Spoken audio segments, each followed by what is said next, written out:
जय श्री राम। आपका बहुत बहुत स्वागत है। बिहार एसआईआर को लेकर तेजस्वी यादव अपने ही दांव में फंस गए हैं। उन्होंने चुनाव आयोग को घेरने की कोशिश तो की थी, लेकिन अब खुद कई सवालों में घिर चुके हैं और तेजस्वी यादव को चुनाव आयोग से नोटिस भी मिल चुका है। उनसे उनके फर्जी वोटर आईडी को लेकर स्पष्टीकरण मांगा गया है। तेजस्वी यादव ने जिससे चुनाव आयोग को जिस दाव से घेरने की कोशिश की थी, जो तरीका अपनाया था, वो तरीका उन पर ही उल्टा पड़ गया और अब ये शंका होने लगी है कि तेजस्वी यादव के पास दो दो वोटर आईडी थे, यानी कि एक असली वोटर आईडी और एक फर्जी वोटर आईडी, और उसका इस्तेमाल अब तेजस्वी यादव किस तरह से कर रहे थे ये तो आगे जांच का विषय है। लेकिन उनके पास दो दो ईपीआईसी नंबर कहां से आए? दो दो ईपीआईसी नंबर जो कि मतदाता संख्या होती है और वो किसी के पास एक ही होती है, लेकिन तेजस्वी यादव के पास ये दो दो संख्या निकल आई, जिसके बाद अब उन पर फर्जी मतदाता कार्ड यानी वोटर आईडी होने का आरोप लग रहा है और चुनाव आयोग ने उन्हें नोटिस भी भेज दिया है और जवाब देने के लिए कहा है। जब एसआईआर पूरी होने के बाद चुनाव आयोग ने ड्राफ्ट मतदाता सूची जारी की थी। इस मतदाता सूची पर सवाल उठाने के लिए तेजस्वी यादव ने एक बढ़िया प्लान बनाया कि हम एक ईपीआईसी नंबर डालेंगे मीडिया के सामने और दिखाएंगे कि देखिए उसमें नाम ही नहीं निकल के आ रहा है और ये ईपीआईसी नंबर तो वैध है। उन्होंने अपना ही ईपीआईसी नंबर चुना मीडिया में दिखाने के लिए, प्रेस कॉन्फ्रेंस की, मोबाइल में बड़े स्क्रीन में डाल के दिखाया ईपीआईसी नंबर, क्योंकि आप अपने मतदाता सूची में अपना नाम खोजेंगे तो उसके लिए आपको ईपीआईसी नंबर आप उसमें डालेंगे तो आपका मतदाता सूची में आपका नाम आ जाएगा। तो तेजस्वी यादव ने यही किया। अब उन्होंने ईपीआईसी नंबर जो डाला, अब आप वो देखिए और फिर किस ईपीआईसी नंबर से उनका नाम निकला, आप दोनों को देखिएगा। तेजस्वी यादव ने ईपीआईसी नंबर डाला है RAB 2916120। उन्होंने ये नंबर डाला, एंटर किया, लेकिन उसके बाद किसी का भी उसमें मतदाता सूची में किसी का नाम निकलकर नहीं आया। अब इसके बाद तेजस्वी यादव ने हंगामा करना शुरू कर दिया, राजद ने, कि तेजस्वी यादव का तो नाम ही नहीं है एसआईआर में, तो देखिए इसमें वोटर लिस्ट में ड्राफ्ट सूची में नाम ही नहीं है, तो देखिए कितना गलत यहाँ हो रहा है एसआईआर में, कितना गलत तरीके से ये गणना की गई है, रिवीजन किया गया है कि इसमें तेजस्वी यादव तक का नाम गायब है, तो फिर जाने किस किस का नाम गायब होगा।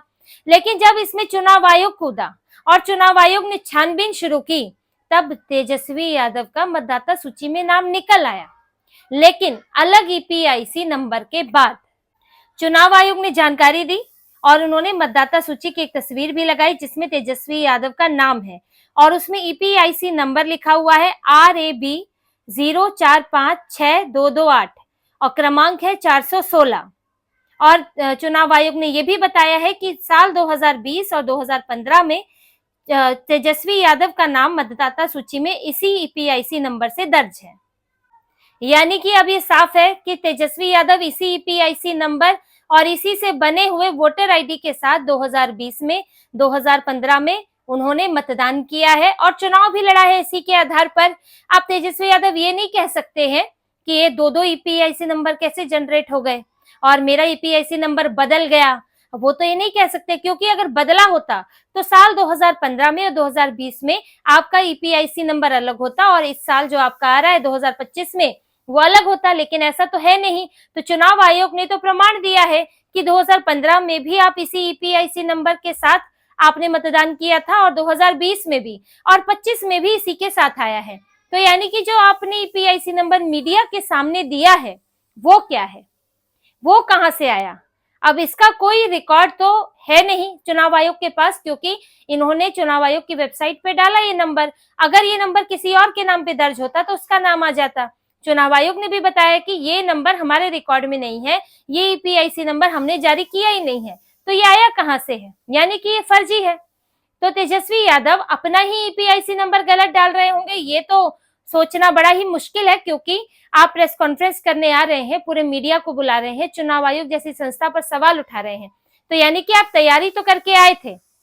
आपने पहले ही आपके ऑफिस में आपने, आपके लोगों ने पहले ये नंबर डाल के देखा होगा ईपीआईसी नंबर, उस पर कुछ रिजल्ट नहीं आया, तब आपको आइडिया आया होगा कि हाँ ये तो मीडिया में बताना चाहिए कि तेजस्वी यादव का नाम गायब हो गया, एसआईआर में कितनी बड़ी गड़बड़ी है।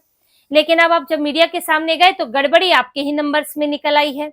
तो ये ईपीआईसी नंबर किसका है ये तेजस्वी यादव को अब बताना चाहिए और प्रेस कॉन्फ्रेंस करके बताना चाहिए, क्योंकि चुनाव आयोग ने भी स्पष्टीकरण मांग लिया है कि वो ये बताएं कि ईपीआईसी नंबर किसका है। और बीजेपी तो सीधे सीधे आरोप लगा रही है कि तेजस्वी यादव के पास 2 वोटर आईडी थे और एक फर्जी था और इसीलिए ही एसआईआर जरूरी था। चुनाव आयोग भी ये कहते रहा है कि फर्जी वोटर आईडी बने हुए हैं, फर्जी तरीके से नाम डलवाया जा रहा है और यहाँ तक कि उसके नाम पे कोई और वोट डाल देता है, इसीलिए एसआईआर की जरूरत थी कि फर्जी नाम कट जाएं। तब ये सवाल तो उठते हैं कि ईपीआईसी नंबर क्या है, क्योंकि ये कोई फोन नंबर नहीं है कि किसी ने खरीदा और ले लिया। ये चुनाव आयोग ये नंबर जारी करता है। अगर किसी के पास बिल्कुल वैसे ही नंबर उतने ही संख्या का ये जनरेट हो रहा है ईपीआईसी नंबर, तो ये कहाँ से हो रहा है, ये एक बड़ी धांधली का संकेत भी देता है कि ये अगर तेजस्वी यादव के नंबर के साथ है, तेजस्वी यादव के नाम पर है, जो कि अब वो उप मुख्यमंत्री रहे हैं, तो फिर ये कोई भी ऐसा नंबर जो है जनरेट करा के और कितना ही फर्जी मतदान होता रहा होगा और एसआईआर इस वजह से कितनी जरूरी हो जाती है। तो भाजपा तो सीधे सीधे इनके ऊपर आरोप लगा रही है कि इनके पास 2 वोटर आईडी थे, एक असली और एक नकली, और तेजस्वी यादव इन 2 वोटर आईडी का कर क्या रहे थे, इसका जवाब दें। अब तेजस्वी यादव को, क्योंकि उन्होंने सवाल उठाया था प्रेस कॉन्फ्रेंस करके, अब ये उनका ही फर्ज बनता है, उनकी जिम्मेदारी बनती है कि वो प्रेस कॉन्फ्रेंस करें और आए मीडिया में बताएं कि भाई ये ईपीआईसी नंबर क्या है।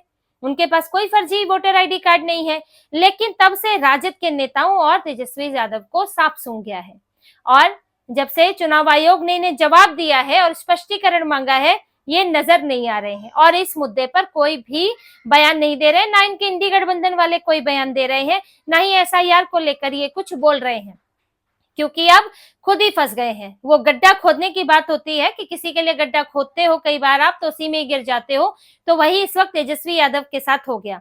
जैसे उनके जोड़ीदार है राहुल गांधी, आजकल जिस तरह से वो अपने अलग अलग बयानों में फंस रहे हैं, कभी डोनाल्ड ट्रंप के बयान का समर्थन करते हुए भारतीय अर्थव्यवस्था को डेड कह देते हैं, फिर उनके ही 3 नेता राहुल गांधी का विरोध करते हैं और भारतीय अर्थव्यवस्था की तारीफ करते हैं, फिर वो अरुण जेटली पर बयान दे देते हैं कि अरुण जेटली ने साल 2020 में, यानी कि जब कृषि कानून लाए गए थे, कृषि कानून के दौरान जब मैं लड़ाई कर रहा था, तब अरुण जेटली ने मुझसे कहा था कि आप इसके खिलाफ ना बोलने वरना आप पर जो है एक्शन होगा, ये राहुल गांधी ने कहा। लेकिन कृषि कानून लाए गए थे 2020 में और सन 2019 में अरुण जेटली का निधन हो गया था। तो अब ये सवाल उठ रहा है कि अपने निधन के बाद वो राहुल गांधी के पास कैसे आए। तो राहुल गांधी ऐसे ही अपने सवालों में फंस रहे हैं। चुनाव आयोग पर कह रहे हैं एटम बम फोड़ूंगा, यानी कि सूचना का एटम बम फोड़ूंगा, हमने पड़ताल की है। चुनाव आयोग ने फिर उनकी बात खारिज कर दी है कि ये रोज रोज के आरोपों से कुछ नहीं होने वाला है, हम जो है अपना काम उसी तरह से करते रहेंगे, ये धमकियां नहीं चलने वाली हैं। तो राहुल गांधी जिस तरह से उटपटांग बयान देकर रोज फंस रहे हैं, तो वही तेजस्वी यादव के साथ हो गया कि उन्होंने चुनाव आयोग को फंसाने की कोशिश की थी, बड़े जोश में आए थे, पर फिर उल्टे पांव भागना पड़ा क्योंकि खुद ही उसमें फंस गए हैं और अब उनके पास जवाब देने के लिए नहीं है और स्पष्टीकरण तो देना ही होगा। आज एक नोटिस गया है, जैसे कि राहुल गांधी को भी 12 जून को चुनाव आयोग ने एक मेल किया था, लेकिन राहुल गांधी जो रोज रोज चुनाव आयोग पर आरोप लगाते हैं, 12 जून के मेल का, जिसमें उनकी समस्या, उनकी शिकायतें पूछी गई थी, उसका उन्होंने कोई जवाब नहीं दिया है।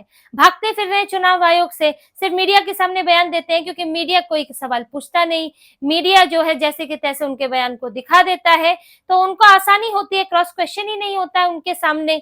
लेकिन चुनाव आयोग को मेल करेंगे तो जवाब भी मिलेगा और तथ्यों के साथ मिलेगा। अब यही है तेजस्वी यादव के साथ, मीडिया के सामने तो बोल दिया, अब चुनाव आयोग से जरा जवाब तलब करो। चुनाव आयोग ने स्पष्टीकरण मांगा है तो लिख के दे, जवाब दे, लेकिन देंगे नहीं, टालते रहेंगे इसको क्योंकि जवाब है ही नहीं, क्योंकि तेजस्वी यादव अब बुरे फंस चुके हैं। ये ईपीआईसी नंबर जो उन्होंने जारी किया, किसी को पता नहीं था कि 2 ईपीआईसी नंबर उनके नाम पर है, कम से कम उनका तो यही कहना है। चुनाव आयोग ने जो ईपीआईसी नंबर दिखाया वो उससे वोट देते रहे हैं और तेजस्वी यादव जो प्रेस कॉन्फ्रेंस में लाए और उन्होंने कहा कि ये मेरा ईपीआईसी नंबर है, तो फिर ये उन्हीं का ही हुआ, तो यानी 2 ईपीआईसी नंबर है। अगर तेजस्वी यादव जानबूझकर एक मनगढ़ंत ईपीआईसी नंबर बना के लाए कि एक मनगढ़ंत बना लेते हैं, तो जब हम उसको डालेंगे तो वैसे भी किसी का नाम नहीं आएगा, तो हम दिखाएंगे कि चुनाव आयोग ने देखो फर्जी काम, गलत तरीके से काम किया है, गड़बड़ चल रही है। तो ये अगर उन्होंने ऐसा किया है तो ये भी बहुत बड़ा झूठ है, जनता को गुमराह करना है।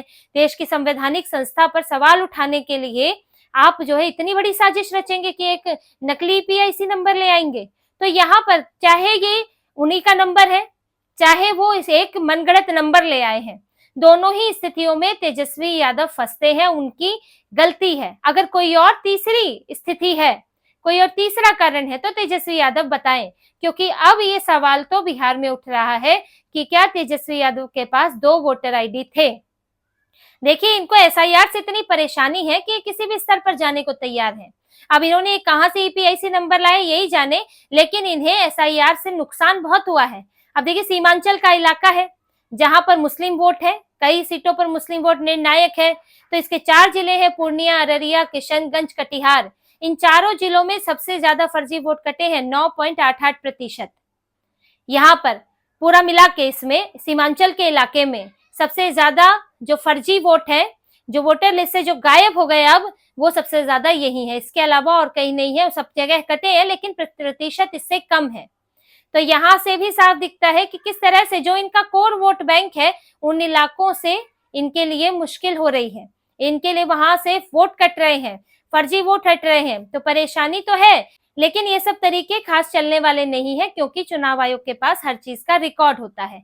चुनाव आयोग के पास एक एक नंबर, नाम का, उसके डेटा पूरा सब रखा होता है। तो आप ऐसे मूर्ख नहीं बना सकते हैं। और चुनाव आयोग इस वक्त बहुत एक्टिव है फेक न्यूज को लेकर, इस तरह के आरोपों को लेकर।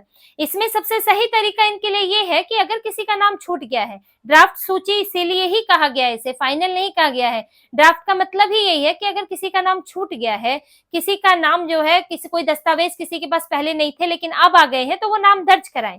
अगर ये वाकई ये लोग चिंतित हैं, तो फिर ऐसे लोगों की मदद करें जो नाम दर्ज नहीं करा पाए, लेकिन वो भारत के नागरिक हैं और जेन्युइन लोग हैं, घुसपैठी ये नहीं है। तो ऐसे लोगों के नाम दर्ज कराने में मदद करें। कोई बड़ी बात नहीं है कि किसी का नाम छूट गया होगा, किसी के पास कोई दस्तावेज उस वक्त नहीं होगा, लेकिन अब उसके पास 1 महीना और है, तो वो दस्तावेज लाके अपना नाम चढ़वा सकता है। लेकिन ये सब लोगों की मदद करने की बजाय चुनाव आयोग का ही समय खराब करवा रहे हैं। आलतू फालतू सवाल करके, आलतू फालतू जांच करा के चुनाव आयोग का समय नष्ट कर रहे हैं और लोगों का ही उल्टा नुकसान कर रहे हैं। लेकिन तेजस्वी यादव के लिए ये एक मामला जो है गले की फांस बन चुका है। अब उनको जवाब देना होगा। जवाब नहीं देंगे तो भी सवाल उनके ऊपर अभी पूरे चुनाव के दौरान उनके वोटर आईडी पर सवाल उठते रहेंगे। तो इसी तरह की और खबरें और विश्लेषण आपके लिए लाते रहेंगे। हमसे जुड़े रहिए, सब्सक्राइब कीजिए, कमेंट कीजिए। बहुत बहुत धन्यवाद। जय श्री राम।